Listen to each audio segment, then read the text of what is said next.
অন্তর্বর্তী সরকারের উপদেষ্টাদের মধ্য থেকে যে কোনো একজনকে কার্যক্রম নিষিদ্ধ পতিত আওয়ামী লীগের প্রধানের দায়িত্ব নিতে পারেন বলে মন্তব্য করেছেন গণ অধিকার পরিষদের সাধারণ সম্পাদক রাশেদ খান। মঙ্গলবার নিজের ফেসবুক পেজে দেয়া এক পোস্টে এ মন্তব্য করেন তিনি।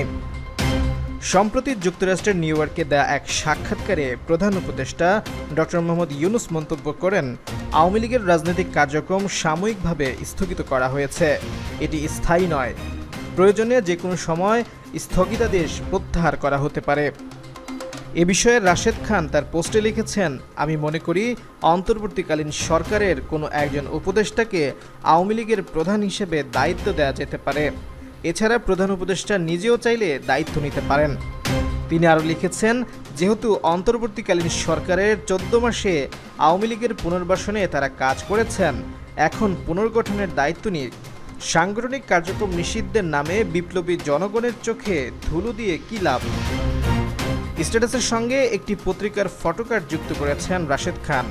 জিটিইউকে দেয়া প্রধান উপদেষ্টা ডক্টর মোহাম্মদ ইউনূসের দেয়া সাক্ষাৎকারের বরাত দিয়ে বলা হয়েছে, আওয়ামী লীগ দল হিসেবে বৈধ, তবে কার্যক্রম সাময়িকভাবে স্থগিত করা হয়েছে।